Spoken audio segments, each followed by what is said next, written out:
On April 10, 2019, Long Island stakeholders representing parents, general and special education teachers, school administrators, community agencies and advocates, and New York State education officials met together at Long Island University. Joining them were Roger Tillis, New York State Regent for the Long Island region, and Christopher Soriano, Assistant Commissioner of Special Education for the New York State Education Department.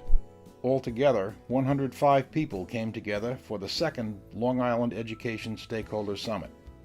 This was the creation of the island's 2 regional special education technical assistance centers, which served families of children from birth to age 21.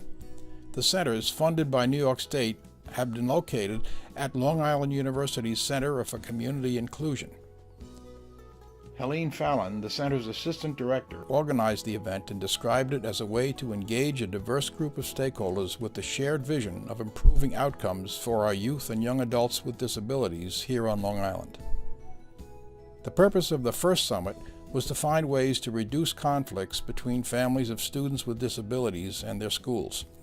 In 2017, the state ranked 4th in the nation in the number of due process complaints that arise when families and schools can't agree on what's best for students with disabilities. New York needs better collaboration skills, and the 2 Long Island Education Stakeholder Summits are moving us toward this goal. After the first summit, the stakeholders kept in touch through a number of online webinars where they learned a proven approach to collaboration known as leading by convening, and then went on to develop a mission statement. In the second summit, participants shared different perspectives, developed collaborative practices, and looked at the roots of adversarial situations. In the end, they learned about proven approaches that can solve disagreements. This video gives an overview of how these stakeholders conducted their summit and the collaborative process that they achieved. Helene Fallon summarized the theme of the day.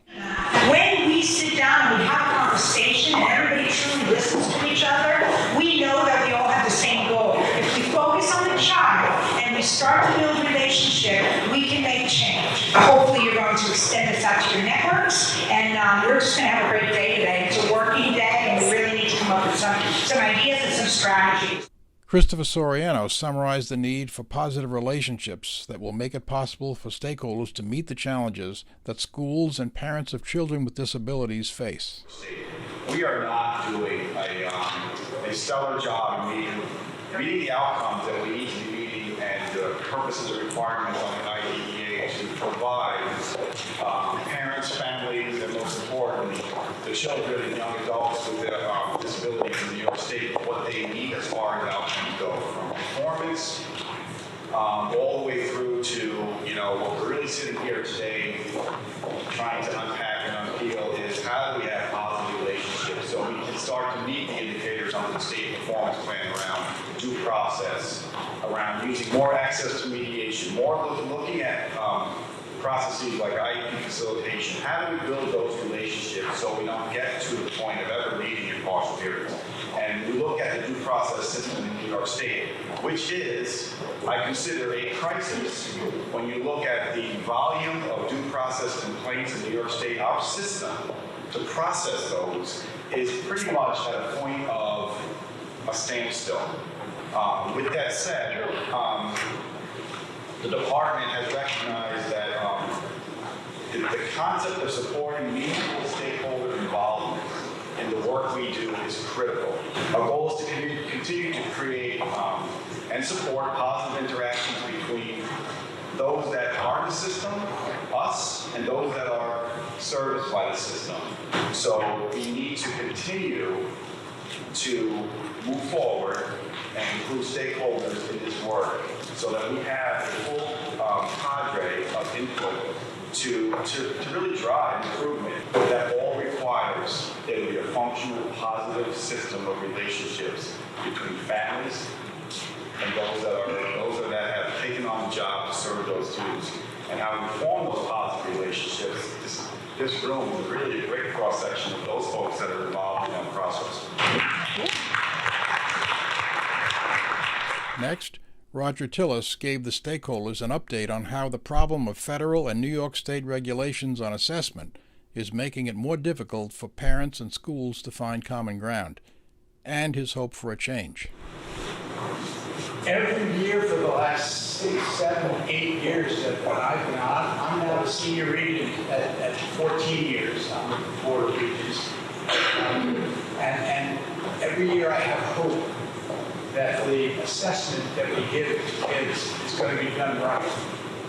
And every year I'm disappointed. This year, no exception. And I know that it affects everybody. My opinion is when we're doing assessments that are only meant to grade a school or a teacher, as it used to be with moratorium, before moratorium, but as long as it's not for kids, as long as it's not diagnostic tests for kids, we're not going to want to give those, and the USDOE wants us to give those. So it's going to be interesting to see this. It's not like the Mullen papers, but it will be like the kids. And we might be the first state to challenge the USDA regulations because we don't think that it helps kids. In fact, it's hurt kids every year for 7 years. I thank you all for coming, and I hope that you will continue to collaborate. We're going to really need help, certainly over the next few months, if we are somewhat leaderless and with Chris and all. Thank you. Following Assistant Commissioner Soriano and Regent Tillis, Joanne Cashman of the National Center for Systemic Improvement gave the stakeholders a detailed picture of why New York State needs to improve relationships between schools and families. On your agenda and in your packets, there is a statement, a purpose of this summit. I really want to just talk about this briefly and let it sink in. The purpose of this summit is to focus diverse stakeholders on the potential to act together to improve relationships between schools and families. So why do we think that's important? Because we think that the objectives of this is to really live up to this idea, to engage diverse stakeholders and come together to create agreement, to build on some common understandings, to identify beliefs and dispositions that underlie conflict, things that are underneath the conflict that we're experiencing, to identify some individual behaviors and some system behaviors that get in our way, and most importantly, to make some personal commitments to facilitate agreement and to build a foundation for acting together. So let me just kind of briefly tell you what's going to happen today and how we're going to actually accomplish this. So this is a slide from the Cadre Center, and actually Diana did this slide for us. We talked about it at breakfast today. Now the things that are represented by the red line represent due process is filed. Okay? Now, I want you to take a look at the amount of red you see on that chart. I want you to follow that arrow that points down to one particular line. And that line is New York. So, what does that tell you in terms of the amount, the way that New York is responding to conflict at this point? What do you see in terms of that? Just that one particular visual representing the data. It kind of shows us that the first inclination in New York is going to be process. So as we think about that today, and we think about the goals of this summit, to move away from conflict and move more toward agreement. Then Ms. Cashman asked the stakeholders for their ideas on building relationships between schools and families. What are the benefits of better relationships? What are the risks if we fail to collaborate meaningfully? Once you're involved in a due process situation, the factor that gets lost is what's the student need. It becomes what is the school district compelled to do by lawyers and so on, instead of having how do we think we can come together and meet its needs. If we all trust each other, because I'm a teacher and a parent, then you're working for that kid no matter what. And I think that all the other stuff goes by the wayside, and it can just, I feel like kids flourish when that happens. Absolutely. If we can get the family and the teacher to feel like they're on the same side, then we're going to be focused on that student. By the natural consequence of being on the same team, we're going to avoid conflict, right? I also think it's so important to be proactive in that relationship, because if you're not, and if we can't come up with great proactive strategies, then you're doing damage control. And as you said, it's 12 years.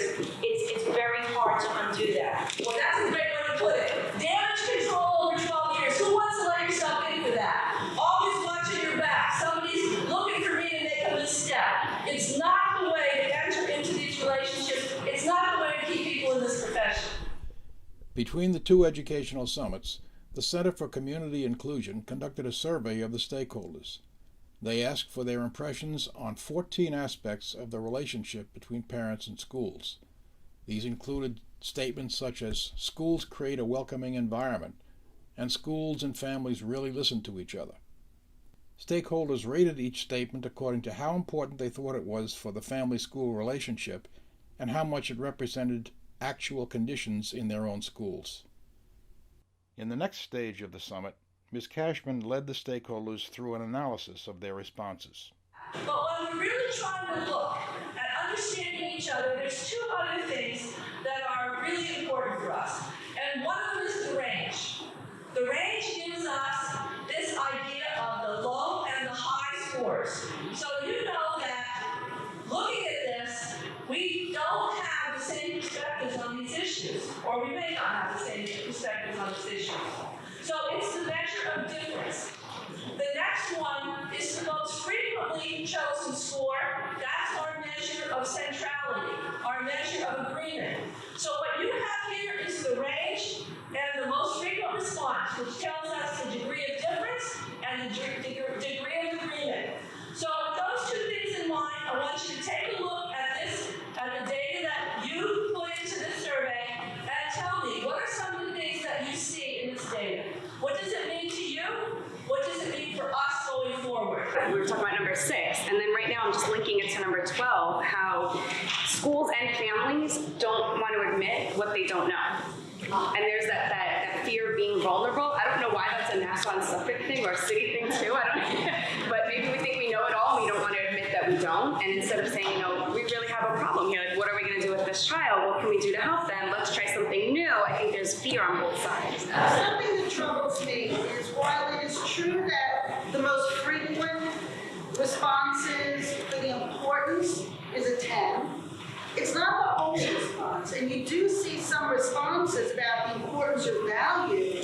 For example, families feeling prepared and so on. Why would someone say that merits a 1? This is great. Any other comments from anybody? Yeah, Chris, go ahead. I just wanted to point out that what this data does for me is it points me to other data sets that we also need to be looking at, because this is typically the outcome of a system that may not be providing student services, may not be fully engaged with parents, may not be utilizing, how you deal with families and students that are dealing with trauma, may not culturally respond to sustaining practices. There's a lot of things that, to fix this, you got to look at those other data sets and ensure that we're all coordinating that, and I think we'll have an impact on it. Absolutely. There's a lot of moving parts. Yeah. Here, Ms. Cashman picked up on a stakeholder's comment about the reasons for the disconnect between families and schools. Sometimes the schools appear to be not people, but the system. The families do not see the system. Actually, some of our own colleagues don't see the system. We see the part of the system we're in, and this idea of understanding the relationship between the system and the people that system is supposed to serve is a critical kind of intersection that we have to undertake. Yeah, please. I think there's a combination of things happening. For my role, I'm the director, PBS, I think we sometimes presuppose so much knowledge. We use alphabet soup. We may presume, of course you know about people's mental health, and it's a combination of maybe we don't know either. So I think it behooves us to moving forward to be actionable in that regard and research and become the resource person. Absolutely, that's great. You can't solve a problem just thinking about the internal people in that school. There are so many other people in the community, in the homes, that influence whether or not your picture of the problem is right or not, and whether your picture of the solution is going to work. So this whole idea of getting beyond these tight little boundaries of who we engage in this conversation and starting to think about things differently is an underlying idea that we want to pick up on in all the things that we're talking about for the rest of the day.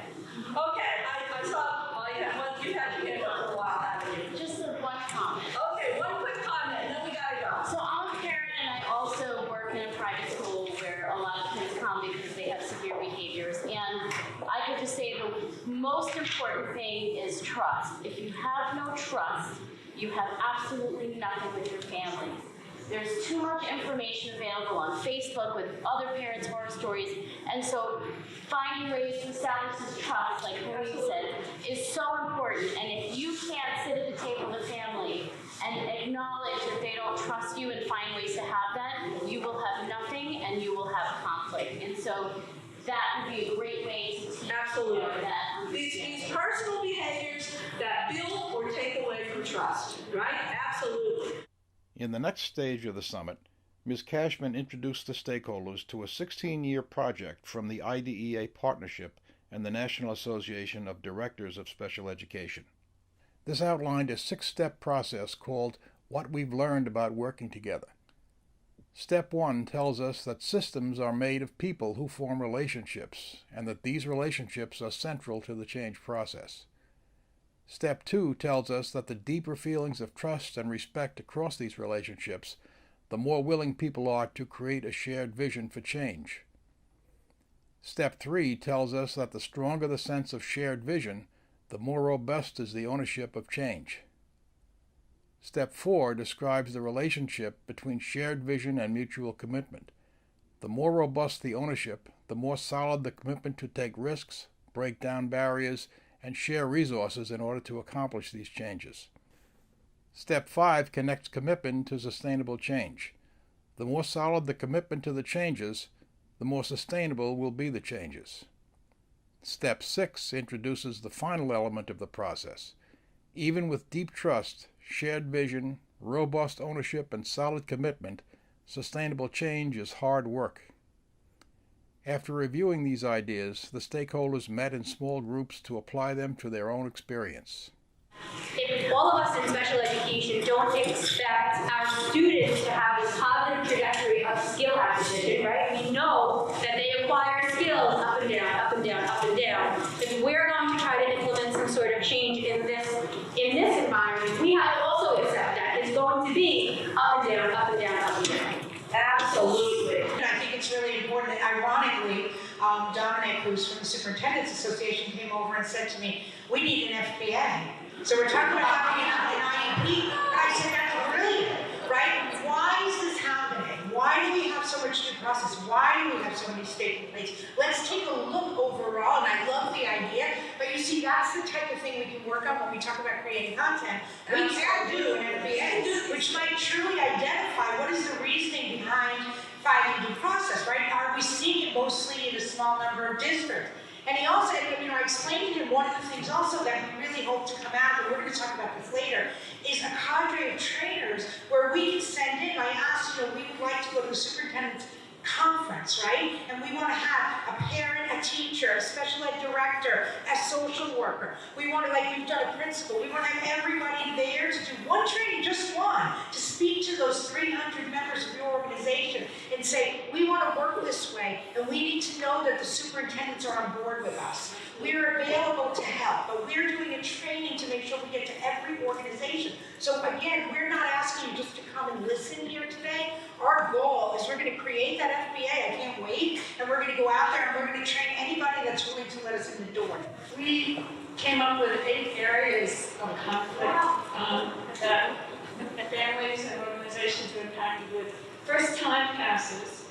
Secondly, conflict, like crisis, can be viewed as an opportunity, which means it's a time for self-reflection, a time for organizational assessment. But the area that we kept coming back to was the damage to the student. Loss of empathy for the student, loss of focus on the student, invalidation, the impact of the loss of self-esteem, possibly isolation, stress, being excluded during this whole process. Next, inability to appreciate the long-term consequences of an ongoing conflict. Contagion, particularly contagion among families. Loss of perspective, loss of purpose, or a sense of purpose. At the suggestion of 2 of my fellow stakeholders here, Eileen and Rich, we are going to be looking at the big business of conflict. And we are thinking of different perspectives of that. One aspect of it is what's the financial state of the district, and how do they view spending funds? for students with special needs, and can they? And how much can they? The other aspect is other people who have financial gain, such as attorneys, and perhaps advocates, and people like that.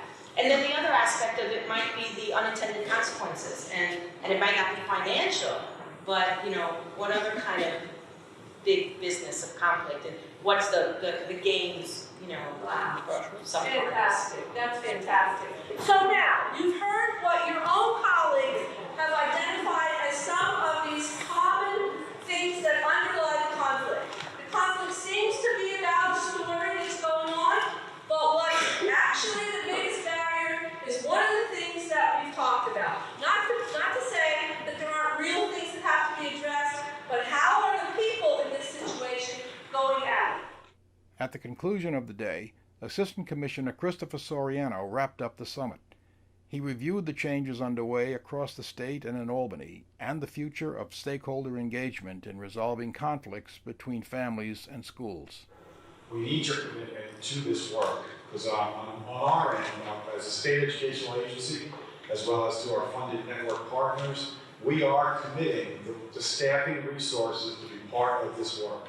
So we will be in these work groups, we will be part of the development of the product with you. It's not that we're going to now step out and expect you to do this on your own. The goal is to build capacity. So if you look at how, as an Office of Special Education, we are shifting our practices, significantly shifting our practices, which is hard work to go from where we were and how we monitor districts and programs and support them in professional development to where we want to go. We want to have that professional development, our network partners, alongside with our monitoring partners, really developing and working with districts and programs to build their capacity to do what they need to be doing under IDEA, and not the kind of localized, very one-shot type of work we've been doing, very siloed in the past. So you'll see through our new network redesign, which is a significant change over how we've implemented our networks in the past, and how that's going to be coupled and aligned with our Special Education Quality Assurance Office,